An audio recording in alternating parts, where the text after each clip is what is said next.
আমিনা বলতেছেন প্রতিটা মানুষ আমার বাড়ির সামনে থেকে সন্তানদেরকে নিয়ে যায়, কিন্তু আমার স্বামী না থাকার কারণে আমার ছোট্ট সন্তানটাকে কেউ আর নিয়ে যেতে চায় না, কে নিয়ে যেতে চায় না। এমন সময় হালিমা বলেন, আমি সেইখানে পৌঁছার পরে জানলাম কোনো সন্তান নাই। হালিমা বলেন, আমার স্বামীকে বললাম ঠিক আছে, একটা তথ্য আছে, এইখানে আব্দুল্লাহর বাড়িতে একটা সন্তান আছে। হালিমা বলেন, আমার স্বামী বলল না না, সেইখানে যাওয়ারও কোনো দরকার নাই, কারণ হলো আব্দুল্লাহ পৃথিবীতে বেঁচে নাই।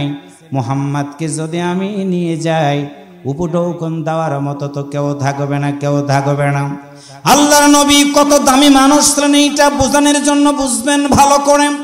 হালিমা বলেন, আমি আমিনার ঘরের দরজাতে গিয়ে যখন ডাক দিলাম, ঘরের ভিতর থেকে আওয়াজ এসে গেল, কে তুমি, কি নাম তোমার? হালিমা বলেন, আমি তায়েফ থেকে এসেছি, তোমার সন্তানটাকে আমি একটু দেখতে চাই। এমন সময় আমিনা চোখের পানি ছেড়ে দিয়ে বলে, হালিমা শুনে রাখো, সবাই সন্তানটাকে নিয়ে যায়, কিন্তু তুমি কি জানো আমার মুহাম্মাদের বাবা এই পৃথিবীতে বেঁচে নাই, বেঁচে নাই। মুহাম্মাদ এতিম মানুষ, এতিমের কথা জানার কারণে কেউ আমার সন্তান রে নিয়ে যায় না। আমিনার দুইটা চোখ বেবে পানিগুলো গড়ায়া গড়ায়া পড়ে। হালিমা বলেন, আমিনা ঘরের দরজাটা তুমি কি একটু খুলবা না? হালিমা কথা বলার পর আমিনা ঘরের দরজাটা যখন খুলে দিয়েছে, হালিমা ডাকতে বলে, শুনে রাখো পৃথিবীর মানুষ, মুহাম্মাদের মুখটা তখন ঢাকা ছিল, ঢাকা ছিল। মুহাম্মাদের দুইটা হাত দুইটা পা দেখে আমি তোমাদেরকে জানাই দিলাম, কত ছোট্ট সন্তান আমি দেখেছি রে, এত সুন্দর হাত পাওয়ালা একটা সন্তান আমি আমার জীবনে কোনোদিন দেখি নাই। হালিমা বললেন, আমি পাগলের মতো হয়ে গেলাম। আমিনার দিকে ডাক দিয়া বললাম, আমিনা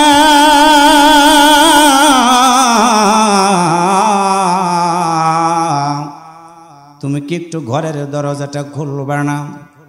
আমিনা ঘরের দরজাটা খোলার পর তাকায় দেখলাম মুহাম্মাদের মুখের উপর একটা সাদা রুমাল দেওয়া। সাদা রুমালটা দেখানোর কারণে আমি বললাম, আমিনা মুখের রুমালটাকে তুমি সরাই দিবা না? হালিমা বলেন, শুনে রাখো, এমন সময় দেখি আমিনা দুইটা চোখ বেয়ে পানিগুলো গড়ায় গড়ায় পড়তেছে। আমিনার দুইটা চোখ বেয়ে পানিগুলো গড়ায় গড়ায় পড়ে। হালিমা বলে, আমিনা বলো তুমি কেন কাঁদো, তুমি কি বলবা না, তুমি কি বলবা না?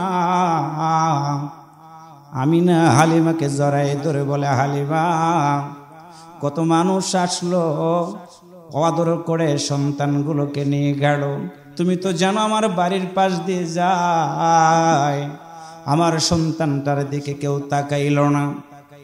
তুমি আমার ঘরের ভিতরে ঢুকেছ, আমার এই মুহাম্মাদকে তুমি যদি নিয়ে না যাও, নিয়ে না যাও, আমার মনের ভিতরে এত ব্যথা জমা হয়ে যাবে। কারণ হলো কেউ আমার ঘরের ভিতরে আসে নাই, আমার মনের ভিতরে বেশি দুঃখ লাগে নাই। তুমি ঘরের ভিতরে ঢোকার পর আমার সন্তানটাকে যদি রেখে যাও, আমি মা এটা কখনো মানতে পারবো না। কারণ মুহাম্মাদের সবই আছে, বাবা না থাকার কারণে আমার মুহাম্মাদকে কেউ নিতে চায় না, কেউ নিতে চায় না। এমন সময় হালিমা ডাকতে বলে, আমিনা মুখের কাপড়টা সরাই দাও, আমি তোমার মুহাম্মাদটার মুখটি একটু প্রাণ ভরে দেখব। আমিনার দুইটা চোখ বেয়ে পানিগুলো গড়ায় গড়ায় পড়ে। এমন সময় আমিনা বিশ্ব নবীর মুখের উপর থেকে রুমালটা যখন সরাই দিয়েছে, হালিমা বলেন, শুনে রাখো, আমি আমার জীবনে কত সন্তানের মুখ আমি দেখেছি রে। জান্নাতের পথের পথিক বানিয়েছেন, যিনি ঘুমিয়ে আছেন মদিনা মুনাওয়ারাতে। দলগত দিক থেকে আমাদের ভিন্নতা থাকলেও, আকৃতিগত ভিন্নতা থাকলেও, মুসলিম হিসেবে পরিচয় দেওয়ার কারণে জীবন চলার পথ পরিক্রমায় হায়াত নামক রশিটা যেদিন ছিঁড়ে যাবে, জীবন নামক ঘড়ির কাঁটাটা বন্ধ হয়ে যাবে, পৃথিবীর মানুষগুলো মাটির উপরে রাখবে না। ঘুমন্ত মানুষগুলোকে যেমন করে এক জায়গা থেকে আরেক জায়গায় রেখে দেওয়া হয়, ঠিক জীবন নামক ঘড়ির কাঁটাটা যেদিন বন্ধ হয়ে যাবে, পৃথিবীর মানুষগুলো নিষ্ঠুরের মতো, নির্দয়ের মতো করে ওই মানুষটাকে কবর জগতে রেখে দিয়ে আসার সময় পৃথিবীর কোনো নেতা, দার্শনিক, বৈজ্ঞানিকের নাম নিবে না। একটাই তো দোয়া, বিসমিল্লাহি ওয়া আলা মিল্লাতে রাসূলিল্লাহ, যেই নবীর নামে আমাদেরকে একদিন রেখে দিয়ে আসা হবে। আজকের এই মাহফিল থেকে সে রসুলকে জানাই শ্রদ্ধাপূর্ণ সংক্ষিপ্ত দরুদ ও সালাম। সবাই আওয়াজ করে বলি সাল্লাল্লাহু আলাইহি ওয়াসাল্লাম। প্রিয় দিনী ভাই সব কেমন আছেন আপনারা? আওয়াজ শুনে মনে হচ্ছে তাবারক দেওয়া লাগবে। আমার তো আজকে 10টায় এখানে শেষ করার কথা, আপনাদের পোস্টারেও লেখা আছে 10টা পর্যন্ত। তা আমি যতটুকু সময় 9টা 58 আমি কথা বলার মতো সুযোগ পেয়েছি, যার কারণেই একদিকে বৃষ্টি, শরীরটার ভিতরে ক্লান্তির ছাপ, অনেকেই ক্ষুধার্ত, আমি অবশ্য খেয়ে এসেছি। এই জন্য কি আপনারা কষ্ট পাচ্ছেন নাকি? সম্মানিত ভাইরা, লম্বা করার কোনো সুযোগ নাই।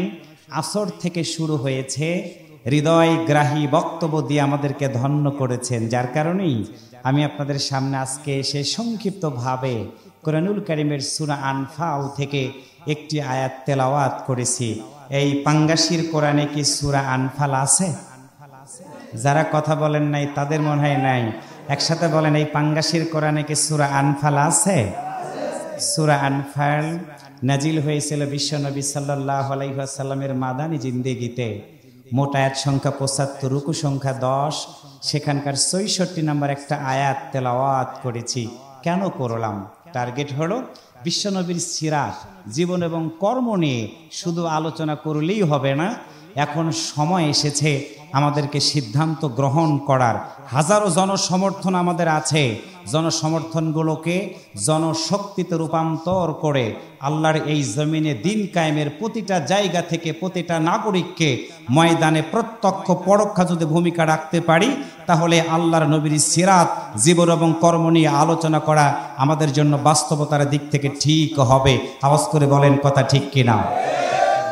বিশ্বনবী কোরআনের দাওয়াত দিয়েছেন। একটু আওয়াজ করে বলুন, একই কোরআন আমাদের সবার বাড়িতে আছে না নাই? জবান খুলে বলুন, আছে না নাই? কি সমস্যা? কোরআন আছে পড়ি না, কোরআন আছে ধরি না। আবার যারা এই কোরআন কেন্দ্রিক সমাজ ব্যবস্থা কায়েম করতে চায়, আমরা ওই যে ছাগলের মতো, ছাগলকে যদি বৃষ্টির হাত থেকে বাঁচাতে চান, আপনি মালিক চিন্তা করবে বৃষ্টি নেমে গেছে বাহিরে, সুন্দর করে রশি ধরে টান দিয়ে বলবে আসো ঘরের ভিতরে নিয়ে যাই। বৃষ্টিতে তুমি যদি ভেজো তোমার ঠান্ডা লাগবে, কষ্ট হবে, কাশি হবে, চলো ঘরের ভিতরে যাই। ছাগল চিন্তা করে দেখে মাঝে মাঝে তো ছুরির তলেও ছাগলকে দিতে হয়। সুতরাং ছাগল চিন্তা করে না, মালিক হয়তো আমাকে ডাক দিচ্ছে আদর করে, না জানি এর ভিতরে কোনো ষড়যন্ত্র আছে। 2 পা সামনের দিকে এত জোরে আটকে রাখে, মালিক আস্তে করে টান দেয়, আসে না, আবার টান দেয়, আসে না। এক পর্যায়ে মালিক চিন্তা করে দেখে ছাগল সেও তো ভিজবে, আমিও তো ভিজে যাব, কি করা যায়? উপায়ন্তর না পেয়ে 2টা হাত একত্রিত করে এমন টান মারে। কথা বলেন ঠিক না ভাইরা? ঠিক আজকে আমাদের এই সমাজে ছাগল নামক কিছু ঠেটা মুসলমান আছে, নামে মুসলমান কামে মুসলমান না। তাদের কাছে আল্লাহর কোরআন আছে, কিন্তু কোরআনের আইন তারা বাস্তবায়ন করতে চায় না। তাদের কাছে ঘরের ভিতরে তাকের উপরে কোরআনটাকে রেখে দেওয়া হয়েছে, কোনোদিন কোরআনের একটা পৃষ্ঠা তারা উল্টায় না। ওই সকল মানব রচিত আইনওয়ালা মানুষদের কারণে আজকের এই আল্লাহর নবীর সিরাত নিয়ে সব জায়গায় উন্মুক্তভাবে কথা বলার মতো পরিবেশ খুঁজে পাওয়া যায় না। কথা বলেন ঠিক কিনা?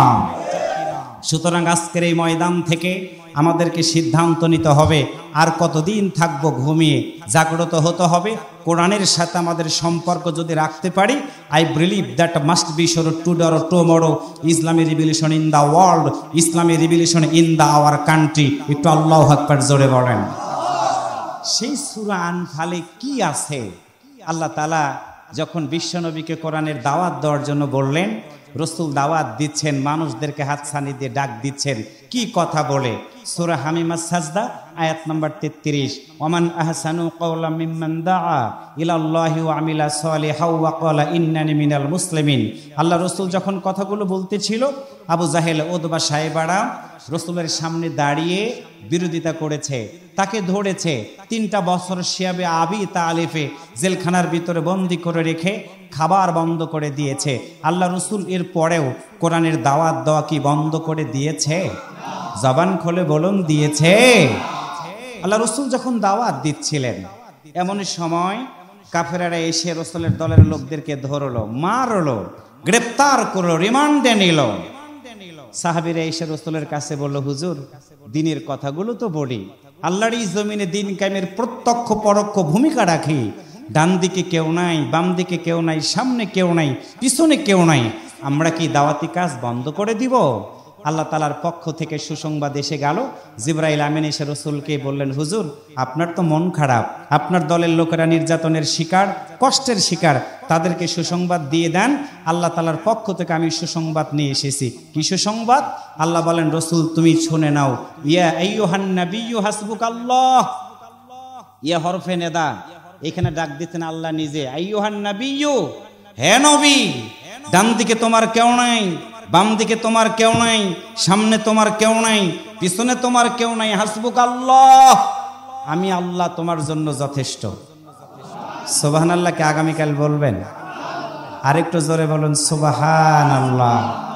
আল্লাহ বলেন, রাসূল দাওয়াতি কাজ চালাও, ময়দানে ভূমিকা রাখো, কারোর দরকার নাই, হাসবুকাল্লাহ, আমি আল্লাহ তোমার জন্য যথেষ্ট। আরেকটা সুসংবাদ শুনে নাও, ওয়ামানিত্তাবাআকা মিনাল মুমিনিন, রাসূল তোমার যারা ইত্তেবা করবে, আনুগত্য করবে, আমি আল্লাহ কথা দিলাম তাদের জন্য যথেষ্ট। আরেকটু জোরে বলা দরকার সুবহানাল্লাহ। তাহলে বলুন তো, যে আল্লাহ বিশ্ব নবীকে সান্ত্বনা দিয়েছিলেন 1500 বছর আগে, কোরআনের আয়াত নাজিল হলো, আল্লাহ রাসূলের মনটা ফ্রেশ হলো, সাহাবীরা উজ্জীবিত হয়ে ময়দানে ভূমিকা রাখলো, মক্কার জীবন শেষ হয়ে গেল, মদিনাতে রাষ্ট্র গঠন করে ইসলামী হুকুমত কায়েম করে গোটা পৃথিবীর মানুষগুলোকে জানিয়ে দিয়েছে, মানবরচিত আইন দিয়ে এই সমাজে শান্তি আসবে না, একমাত্র সকল বিধানকে বাতিল করে ওহির বিধান কায়েমের মধ্য দিয়েই আল্লাহ রাসূল যদি একটি সুখী সমৃদ্ধশালী সমাজ প্রতিষ্ঠিত করতে পারে।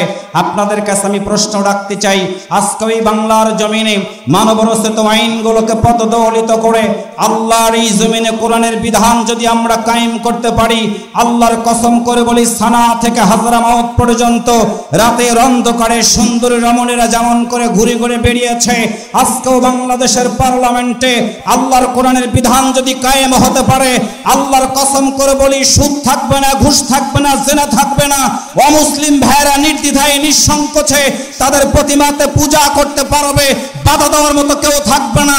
এমন একটা সমাজ যদি আমরা কায়েম করতে চাই, আল্লাহর কসম করে বলি, মানবরচিত আইনগুলোকে পদদলিত করে আল্লাহর এই জমিনে আওয়াজ করে বলুন তো, কোরআনের বিধান কায়েম করা দরকার আছে না নাই? কারা কারা কায়েম করতে রাজি আছেন? দুহাত তুলে আমার আল্লাহকে দেখায় দেন।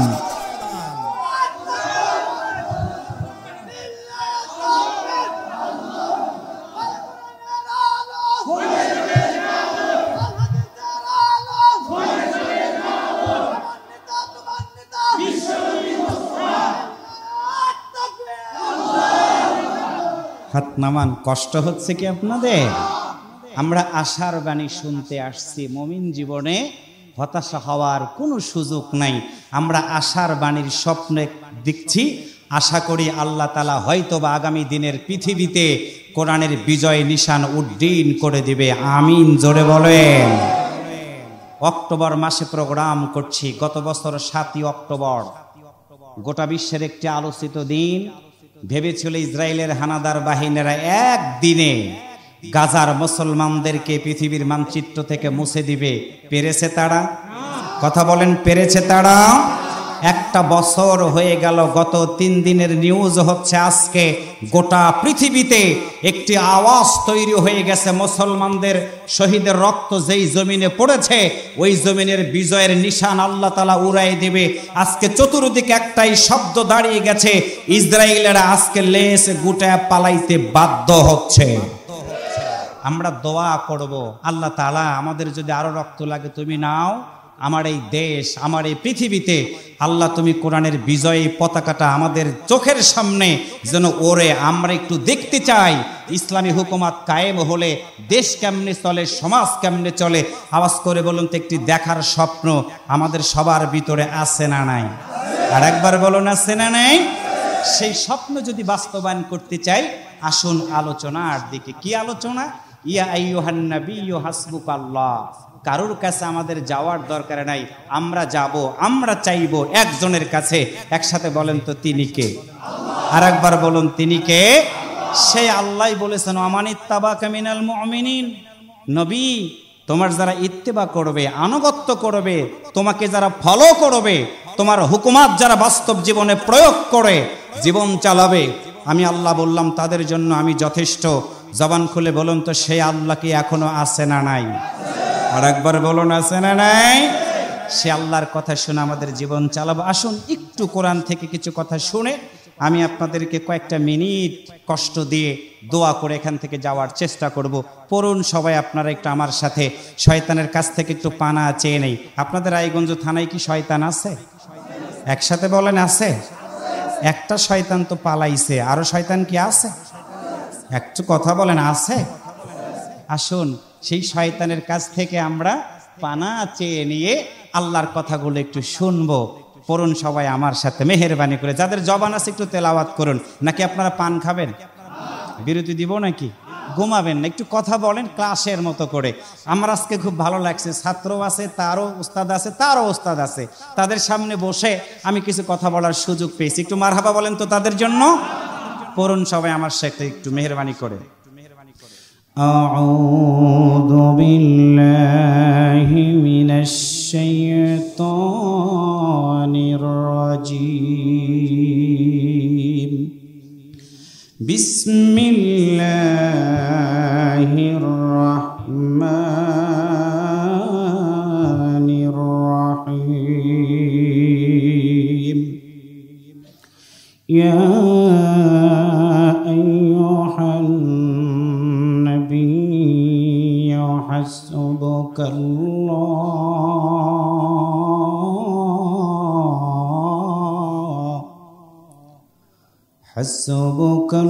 হাসবুকাল্লাহু ওয়া মান ইত্তাবা'আকা মিনাল মুমিনিন।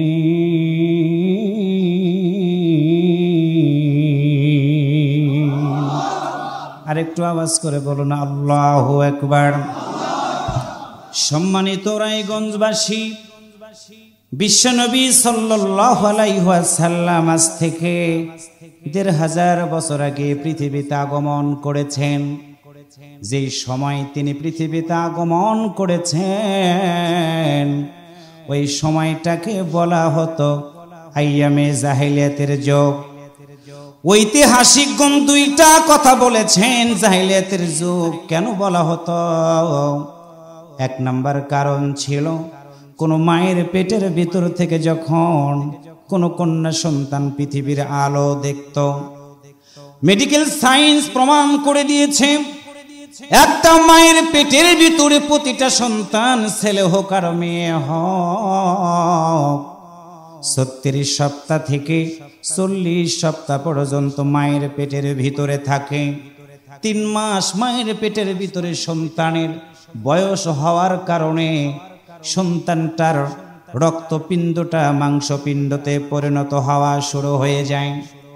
৫ মাস সন্তানের বয়স হওয়ার সময় প্রতিটা সন্তানের অঙ্গ প্রত্যঙ্গগুলো আমার আল্লাহ তাআলা দিয়ে দেয়। ৬ মাস হয়ে গেল বয়স, লোম ওঠা শুরু হয়ে গেল, ওজন শুরু হয়ে গেল। আল্ট্রাসোনোগ্রাফি করে দেখবেন ৬ মাসের পর থেকে সন্তানের ওজন সুন্দর করে কাউন্ট করা শুরু হয়ে যায়। ৫ মাস বয়সের পর থেকে প্রতিটা সন্তান মায়ের পেটের ভিতরে ডান দিকে থাকে বাম দিকে থাকে লাথি মারে। মা পেটের ভিতরে সন্তান যখন নড়া দেয় খেতে যদি বসে রে, ওই মা আর খেতে পারে না, খাবার বন্ধ করে দিয়ে দাঁড়ায়া চোখের পানি ছেড়ে দিয়ে প্রতিটা মা কাঁদে। কেন কাঁদে? কারণ হলো একটা মায়ের পেটের ভিতরে প্রতিটা সন্তান যখন লাথি মারে, মা ওজন সইতে পারে না। খাবার খাওয়া শুরু করার সময় সন্তান লাথি দিয়েছে, স্বামী স্ত্রী খেতে বসেছে একসাথে, স্বামীর খাওয়া শেষ হয়ে গেছে, এমন সময় বিবি মুখের ভিতরে খাবার দিয়ে দিবি, সন্তান জানে না মা খাবার খাবে, পেটের ভিতরে দিয়ে দেয় লাথি। মায়ের পেটে ব্যথা শুরু হয়ে যায়, মা খাওয়া বন্ধ করে দিয়ে ডাইনিং টেবিল থেকে উঠে ঘরের দরজা পার হয়ে বারান্দাতে গিয়ে দাঁড়ায়। রাত হয়ে যায় যখন, স্বামী ঘরের ভিতরে বিবিকে খুঁজে পায় না। রাত 3টা বেজে গেছে, স্বামী ঘুমায়, তাকাই দেখে হাত দিয়ে তার বাম পাশে বিবি নাই। কোথায় গেল বিবি? জানালার ফাঁক দিয়ে দেখে বারান্দাতে গিয়ে একবার হাঁটে একবার বসে। স্বামী ঘরের ভিতর থেকে বের হয়ে গিয়ে বিবির মাথার উপরে হাত বুলায় বলে, বিবিরে বলো, এত রাত হয়ে গেছে, তোমার চোখ দিয়ে পানিগুলো কেন গড়িয়ে গড়িয়ে পড়তেছে, তুমি কি আমারে বলবা না? এমন সময় বিবি বলে, স্বামী আমার গর্ভের সন্তান এত জোর লাথি মেরে দিয়েছে, দমটা আমার মনে হয় বন্ধ হয়ে যাবে, বাঁচবো না মনে হয়। স্বামী ডাক দে বলে, বিবিরে তুমি কি বলবা না? তোমার গর্ভের সন্তানের বয়স কত হয়ে গেছে? বিবি বলে, স্বামী আমার শোনো, 8 মাস পার হয়ে গেছে, 9 মাসে পা দিয়েছে, যার কারণে এই সন্তানের লাথির ভার আমি মায়ের সবার বড় কঠিন হয়ে গেছে। এমন সময় স্বামী আমার এই আঙ্গুলিটা দিয়ে বিবির চোখের সাথে হাত লাগায় দিয়ে বিবির কল্লাটা স্বামীর বুকের সাথে জড়িয়ে ধরে কেঁদে কেঁদে বলে, বিবিরে কাঁদবা না, কাঁদবা না। 8টা মাস কষ্ট তুমি করেছো, পৃথিবীতে আগমন করলো যখন, মা তাকাই দেখে আমি সন্তানটাকে মা কোলের সাথে জড়ায় ধরে। জাহিলিয়াতের মানুষগুলো মায়ের বাড়িতে লোক পাঠিয়ে দিত, দেখো তো ছেলে হয়েছে কিনা, মেয়ে হয়েছে। যখনই দেখতো মেয়ে হয়েছে, জাহিলিয়াতের মানুষগুলো মাকে জোর করে খুঁটির সাথে বেঁধে রেখে কলিজার টুকরা 10 মাসের সন্তানটাকে নিয়ে এসে 2টা বর্ণনা পেয়েছি আমি। একটা হলো গর্ত খনন করতো তারা, আর একটা হলো ছোট্ট মাসুম বাচ্চাটাকে এত জোরে পাহাড়ের সাথে ফিকে বেড়ে দিত, ওই সন্তানটা বুঝতো না কোনটা মায়ের কোল, কোনটা পাহাড়ের শক্ত পাথর।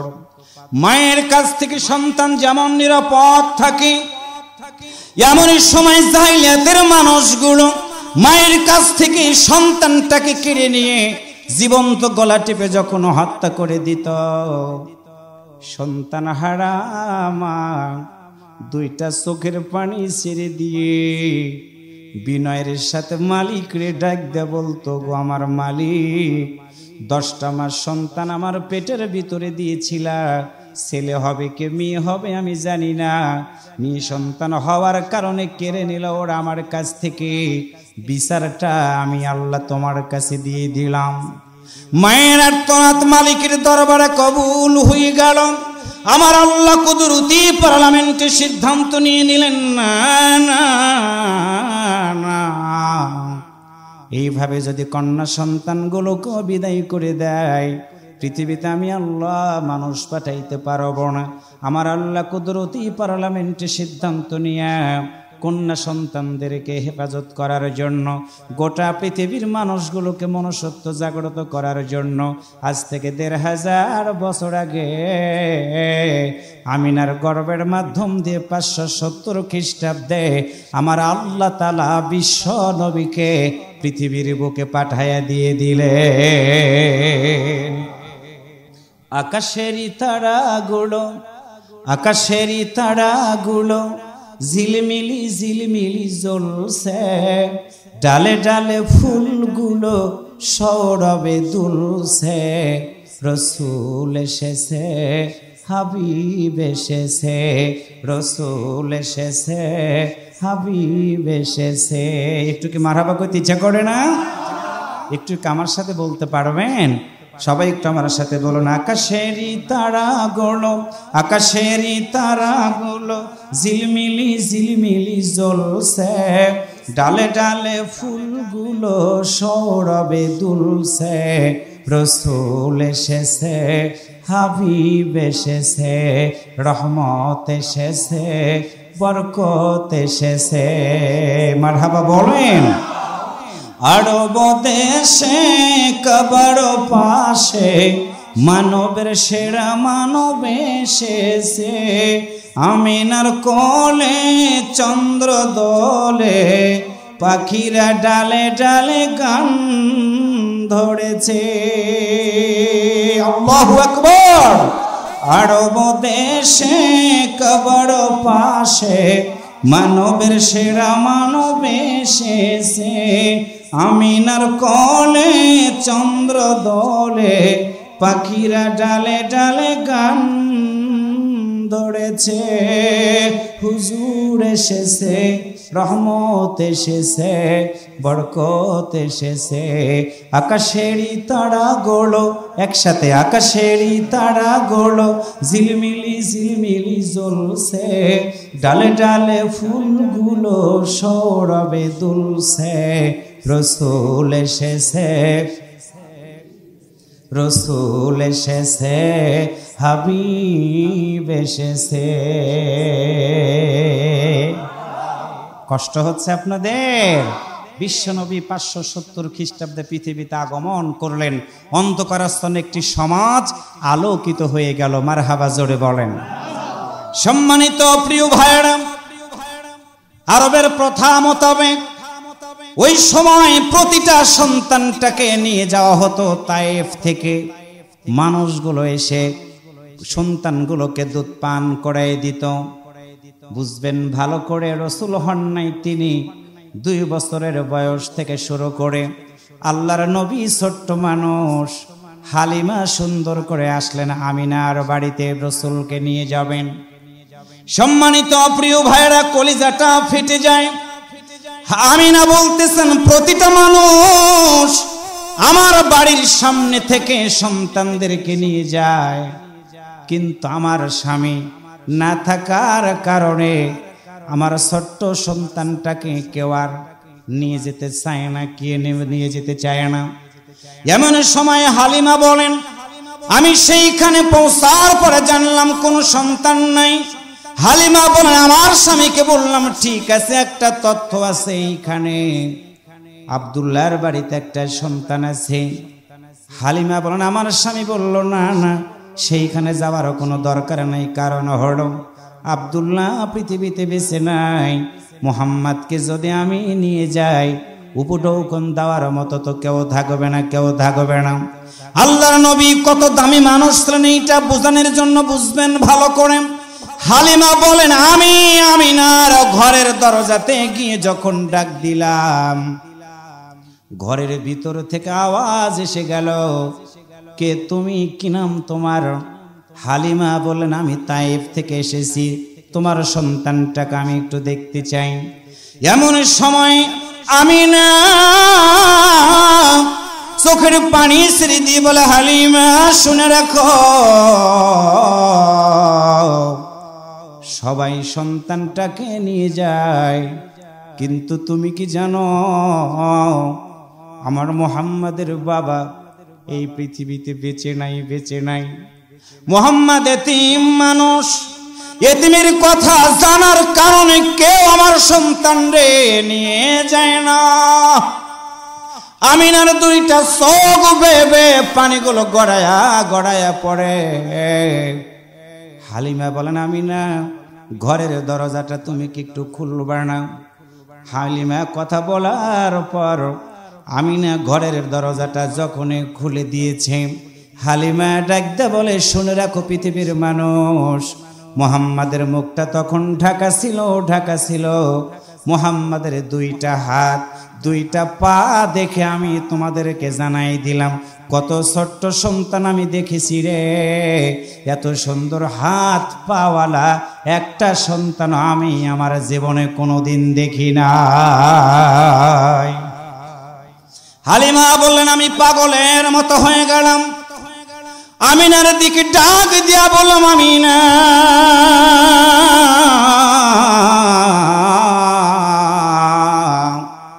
তুমি কি একটু ঘরের দরজাটা খুলবে না? আমিনা ঘরের দরজাটা খোলার পর তাকায় দেখলাম মুহাম্মাদের মুখের উপর একটা সাদা রুমাল দেওয়া। সাদা রুমালটা দেখানোর কারণে আমি বললাম, আমিনা মুখের রুমালটাকে তুমি সরাই দিবা না? হালিমা বলেন, শুনে রাখো, এমন সময় দেখি আমিনা দুইটা চোখ বেয়ে বেয়ে পানিগুলো গড়ায় গড়ায় পড়তেছে। আমিনার দুইটা চোখ বেয়ে বেয়ে পানিগুলো গড়ায় গড়ায় পড়ে।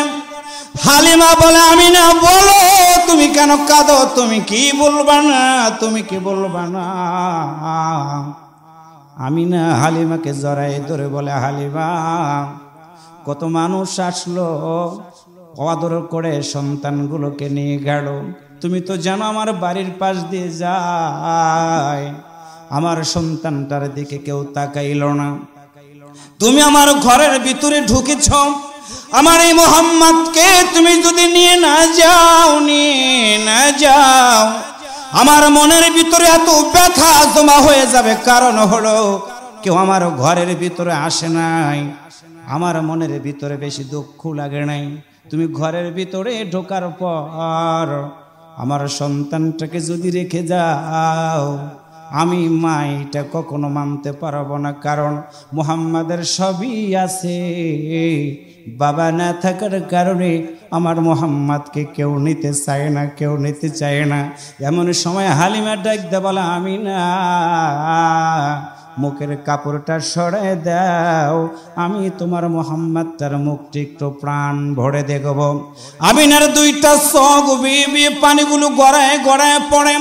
এমন সময় আমিনা বিশ্ব নবীর মুখের উপর থেকে রুমালটা যখন সরাই দিয়েছে, হালিমা বলেন, শুনে রাখো, আমি আমার জীবনে কত সন্তানের মুখ আমি দেখেছি রে,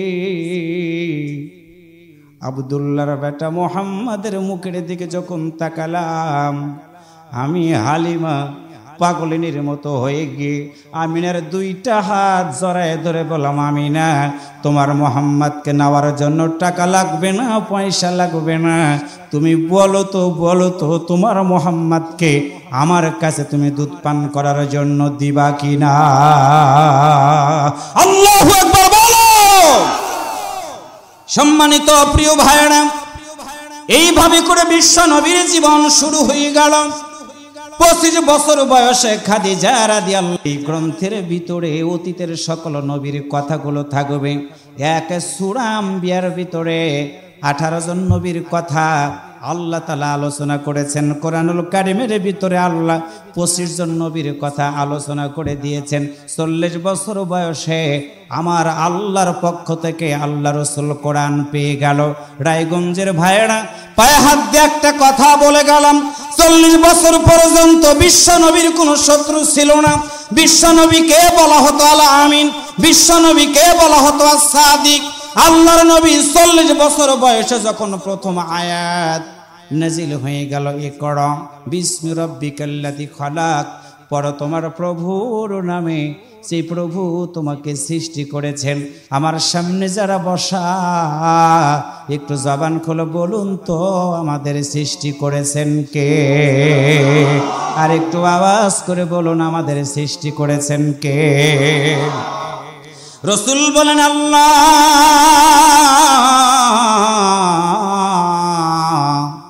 তুমি কি বলবা না সৃষ্টি করেছো তুমি? রিজিকের ব্যবস্থাটা কে করে দিবে? কার কাছে যাবে? আমার আল্লাহ আরেকটা আয়াত নাজিল করে বলেন, আল্লাযী জাআলা লাকুমুল আরদা ফিরাশাও ওয়াস সামাআ বিনাআও ওয়া আনসালা মিনাস সামাই মাআন فأخرج به من الثمرات رزقا لكم فلا تجعلوا لله أندادا وأنتم تعلمون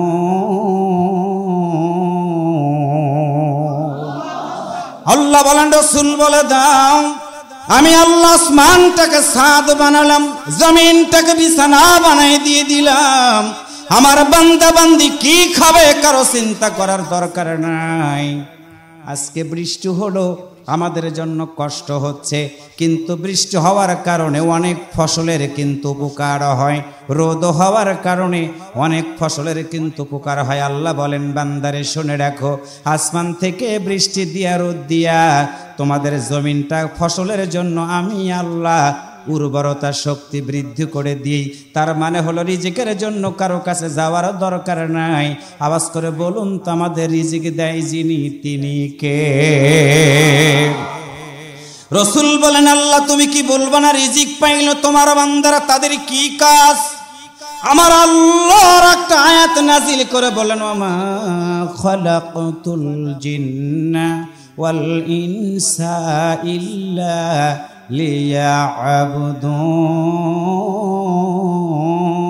লিয়াবুদুন আপনাদের কষ্ট হচ্ছে আল্লাহু আকবার বলতে কি আপনাদের আপত্তি আছে প্রিয় ভাইয়েরা আল্লাহ তাআলা বলেন রাসূল বলে দাও আমি মানুষ এবং জিন জাতিকে আমার ইবাদত করার জন্য সৃষ্টি করেছি আমার সামনে যারা বসা আপনারা কি মানুষ না জিন কথা বলেন মানুষ না জিন আমরা যদি সত্যিকার মানুষ হই তাহলে আমাদের সামনে থেকে কোরআনের বিধান কেউ যদি পরিবর্ধন করার চেষ্টা করে সেইটা কি মানুষ হিসাবে মানা যাবে একসাথে বলেন মানুষ হিসাবে মানা যাবে আজকে বাংলাদেশের মানুষ জাগতে শুরু করেছে আজ থেকে 4-5 দিন আগে ভারতের মুম্বাই শহরে আজকে যিনি আমার এই দেশ থেকে পলায়ন করে যেই বাবুর দেশে আশ্রয় গ্রহণ করেছেন সেই দেশের 2 জন মন্ত্রী আজকের এই সিরাতের মাসে বিশ্বনবীর চরিত্র নিয়ে তিনি 2টি কথা বলেছেন একটা কথা বলেছেন বিশ্বনবী 10টার উপরে বিবাহ করার কারণে মুসলমানদের নবীর ছিলেন যৌন চাহিদা বেশি তার চরিত্র ছিল খারাপ মুসলমান যদি হয়ে থাকেন আওয়াজ করে বলুন আমার নবীর চরিত্র কি খারাপ ছিল জবান খুলে বলুন খারাপ ছিল আল্লাহর পক্ষ থেকে আয়াত নাজিল হয়ে গেল ওয়া ইন্নাকা লা আলা খুলুকিন আযীম উত্তম চরিত্র দিয়ে আমার আল্লাহ তাআলা বিশ্বনবীকে পৃথিবীতে পাঠিয়ে দিয়েছেন সুবহানাল্লাহ কইতে ইচ্ছা করে না ভারত হিন্দু অধ্যুষিত দেশ সেই দেশের মুম্বাই শহরে 2 জন মন্ত্রীর বিরুদ্ধে মানুষ রাস্তায় নেমে গেল মুসলমানরা তো নেমেছে হিন্দুরাও নামার মধ্য দিয়ে তারা এটা বলেছে আমরা অমুসলিম হতে পারি কিন্তু আমরা এটা বিশ্বাস করি মুসলমানদের যারা নবী হিসাবে তারা মানে বিশ্বনবীর চরিত্রের উপরে কলঙ্কের দাগ দেওয়ার মতো কোনো সুযোগ কারো নাই আল্লাহু আকবার জোরে বলেন আজকে মুম্বাই শহর 3-4টা দিন হলো আমরা দেখতে পাচ্ছি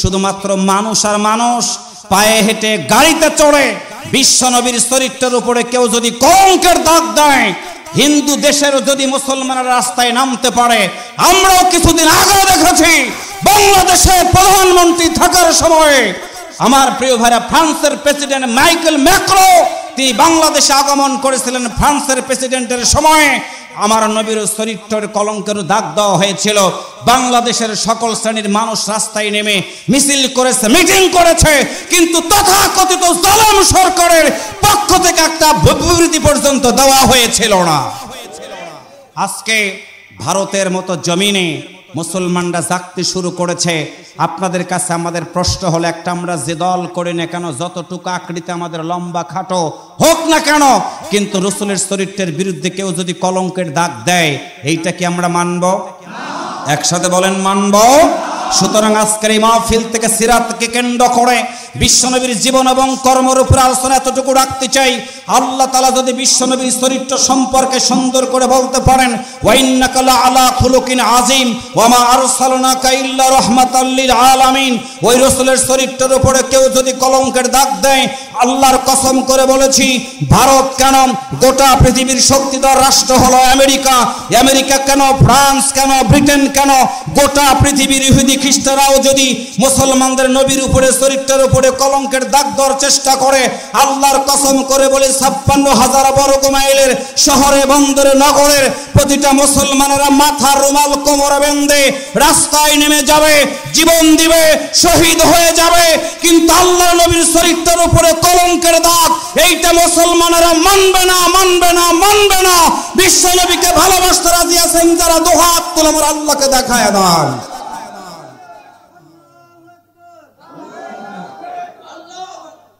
হাত নামান। আমরা যে একটু আল্লাহু আকবার বলছি, আওয়াজ করে বলুন তো, আল্লাহু আকবার বলাতে খুশি হয় কে? আর একটু জোরে বলেন কে? নবীর আদর্শ বাস্তবায়ন করবেন, নবীর উম্মত হবেন। শুধু মেসাক করার মধ্য দিয়ে রাসূলের সুন্নত ইত্তেবা করার কোনো সুযোগ নাই। আল্লাহর নবী ইসলাম কায়েম করার জন্য তিনি সালাতটাকেও বন্ধ রেখে ময়দানে ভূমিকা রেখেছেন, রমজান মাসের রোজা বন্ধ রেখে আল্লাহর এই জমিনে দিন কায়েমের চেষ্টা করেছেন। পেটের সাথে পাথর বেঁধে খন্দক খনন করে ইসলামের প্রচার প্রসার করার জন্য চেষ্টা করেছেন। আমাদেরকে আজকে যদি প্রয়োজন হয় ময়দানে আসতে হবে, জীবন দিতে হবে, কিন্তু আল্লাহ ছাড়া কারো কাছে মাথা নত করা যাবে না। তাহলে আপনি ইত্তেবায়ে রাসূল হতে পারবেন। দাড়ি রাখবেন, খিলাল করবেন, মিষ্টি খাবেন, হাঁটবেন, টুপি পরবেন, হাঁটবেন, কিন্তু রাসূল এই টুপিটার সমাজ কায়েম করার জন্য, মেসাকের হক আদায় করার জন্য আমি একটা প্র্যাকটিক্যাল বক্তব্য দিই সব জায়গায়, সেটা হলো আকিমুস সালাত, নামাজ কায়েম করা যেমন ফরজ, ঠিক সকল ফরজগুলো কায়েম করা তখনই সম্ভব হবে বাংলার এই জমিনে একটা ফরজ কায়েম হবে যখন, সেটা হচ্ছে আকিমুদ্দিন। নামাজ ফরজ হয়েছে, আল্লাহর কসম করে বলি শুনুন, আবেগ দিয়ে কথা শুনলে হবে না, বিবেক দিয়ে কথাগুলো বুঝতে হবে। পার্লামেন্টের মাধ্যম দিয়ে আমাদের দেশের ক্ষমতার পরিবর্তন রদবদল হয়। 300 জন পার্লামেন্ট মেম্বার যদি হয় কোরআনওয়ালা, সারা বাংলাদেশে 66টা ডিসি যদি হয় এই কোরআনওয়ালা, সারা বাংলাদেশে 800-র মতো এখন থানাও হয়ে গেছে, 800 থানার ওসি যদি হয় কোরআনওয়ালা, আমাদের একটা মাহফিলে আজকে 50,000, 1 লাখ, 1.5 লাখ, 2 লাখ হয় মাহফিলের শ্রোতা। আজকে না আপনারা কয়েক হাজার শ্রোতা এসেছেন, আল্লাহ তাআলা শুকরিয়া, আমাদের দেশে এমন কিছু আলেম ওলামা আল্লাহ তাআলা পাঠিয়ে দিয়েছেন, তাদের একটি প্রোগ্রামে কোরআনের আকর্ষণে, তাদের আকর্ষণে না, আর যার কারণেই ওদের ভিতর আজকে ফকরও ঢুকে গেছে। কথা বুঝাইতে পারছি আমি? তাদের মাহফিলে লোক বেশি হওয়ার কারণে তারা মনে করে এটা ব্যক্তি আকর্ষণ, impossible, this is wrong his idea. আল্লাহর কোরআনের আকর্ষণে এই মানুষগুলো কোরআন শুনতে যায়, আজকে সেইটাকে তারা পুঁজি করে বাংলাদেশের তথাকথিত কিছু নামদারি আলেম কোটি কোটি টাকার ব্যবসা করে খাচ্ছে। থানা আমির বোঝে না, জেলা আমির বোঝে না, পায়ে ধরে বলি, যে বক্তা থানা আমির জেলা আমির বোঝে না, মানসিকভাবে সিদ্ধান্ত নিতে হবে সামাজিকভাবে তাদেরকে বয়কট করা, তাদেরকে বয়কট করা উচিত। ইয়ানত বোঝো না, নেশাব বোঝো না, মঞ্চে উঠে গরম বক্তব্য দিয়ে মানুষদেরকে পাগল করে দিয়ে যাও, তুমি ইয়ানত বোঝো না, জরুরি বোঝো না, কর্মী বোঝো না, রোকন বোঝো না, শপথ বোঝো না, বায়াত বোঝো না, তুমি টাকা তো ঠিকই বোঝো। কষ্ট হচ্ছে মনে আপনাদের?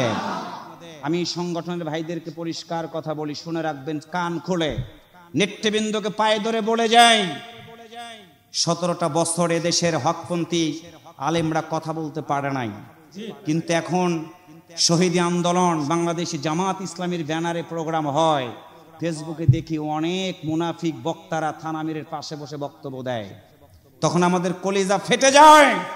এগুলো আমাদেরকে জানতে হবে, বুঝতে হবে। যারা দীর্ঘদিন ত্যাগ স্বীকার করে বায়াতি জিন্দেগির কারণে হাত হারিয়েছে, পা হারিয়েছে, চোখ হারিয়েছে, কতদিন হলো বাড়িতে তারা ঘুমাইতে পারে নাই, তাদের একটু সম্মানের কথা বললে আমাদের কিছু ভাইদের মোস্ত্রামস্ত্রি শুরু হয়। আমাদের এখান থেকে বেরিয়ে আসতে হবে, খাঁটি সোনাকে চিনতে হবে। নিজের সন্তান যদি লুলা হয়, পঙ্গ হয়, বাপ যদি ফেলে না দেয়, আপনাকে বুঝতে হবে আপনি যেই জায়গার দায়িত্বশীল, আপনার এই দায়িত্বশীলকে যিনি সম্মান করে, সে লুলা হোক, বোবা হোক, কণ্ঠ না থাক, তিনি আল্লাহর এই কোরআনের হক কথাগুলো বলে কিনা, ওই ব্যবসায়ীদের আমার ভাইদেরকে বেশি মূল্যায়ন করে এখন আমাদের দাবি হয়ে গেছে। আমরা যদি চিনতে ভুল করি, 16 বছর মায়ের খাইছে, অপেক্ষা করে আরো খাওয়া লাগবে। সোনাকে যত আগুনে পোড়ানো যায় সোনা তত খাঁটি হয়। সেই কর্মকার যদি সোনা চিনতে ভুল করে, যদি ছাইয়ের সাথে সোনাকে ফেলে দিয়ে পরে আফসোস করে, আহারে কোনটা সোনা বুঝতে না পারি পিতলের মতো করে ফেলে দিয়েছি, আফসোস করে যেমন আর কোনো কিছু খুঁজে পাওয়া যাবে না। আমাদের মনে রাখতে হবে আমাদের শহীদের রক্ত ঝরছে এই জমিনে, আমাদের হাজারো ত্যাগের মধ্য দিয়ে আমরা সুন্দর একটি বাংলাদেশ পেয়েছি। কোনো অবস্থাতে আমরা এটাকে হাতছাড়া করতে চাই না। কথা বলেন। আমাদের বিবেক কাজে লাগাইতে হবে। রাকিবুল ইসলাম সম্পর্কে জানতে হলে জেলা আমিরই যথেষ্ট। আলী সাথে বলেন কথাটা কার? কোন সূরা? আনফাল। কত নাম্বার আয়াত? আল্লাহ তাআলা কবুল করুক, একসাথে বলি আমিন। কর্তৃপক্ষ সহ বিশেষ করে আলী আসগর ভাই আমার এই প্রোগ্রামটা জোর করেই নিয়েছেন। আমার আজকে প্রোগ্রাম ছিল নাটোর জেলা আমির সাহেবের প্রোগ্রাম ছিল, সেই প্রোগ্রামটা আগামীকালকে দিয়ে আজকে আপনাদের কাছে আমি সময়টা দিয়েছি। এই জন্য কি আপনারা রাগ করেছেন, কষ্ট পেয়েছেন? আমি সিরাজগঞ্জেরই সন্তান, আপনাদেরই ভাই। আপনাদের দোয়ার কারণে আল্লাহ তাআলা বিভিন্ন বাংলাদেশের সকল জেলা সহ বিশ্বের কয়েকটা জায়গাতে আল্লাহ তাআলা আমাকেও যাওয়ার সুযোগ করে দিয়েছে, শুধুমাত্র আপনাদের দোয়ার কারণে। একসাথে আন্দোলনে আছি, একসাথেই আমরা ময়দানে কথা বলি। টার্গেট হলে আল্লাহ জানে একসাথে আপনাদের মতো ভাইদের সাথে জান্নাতে থাকার সুযোগ করে দেয়। সবাই একসাথে আওয়াজ করে বলি আমিন। এই প্রত্যাশাটুকু রেখে আগামী দিন কোনো ময়দানে আবার দেখা হবে, সেই প্রত্যাশা রেখে ইউনিয়ন আমির, থানা আমির, জেলা আমির সহ সকল নেতৃবৃন্দকে, আয়োজক কমিটির একঝাক যুবক তরুণ সবাইকে আন্তরিক ধন্যবাদ জানিয়ে, বাজার কমিটির সদস্য ভাইদেরকে, অমুসলিম ভাইয়েরাও দাঁড়িয়ে দাঁড়িয়ে বক্তব্য শুনেছেন, সকল ভাইদের কাছে আমি কৃতজ্ঞতা প্রকাশ করে আপনাদের সর্বাঙ্গীন মঙ্গল কামনা করে আমার আজকের আলোচনা এখানেই শেষ করলাম। ও আখিরে দাওয়ানা আনিল হামদুলিল্লাহি রাব্বিল আলামিন। এখন সভাপতি সাহেব সমাপনী 1 মিনিট কথা বলবে, এরপর আমি দোয়া করে দিব। আল্লাহুম্মা সাল্লি আলা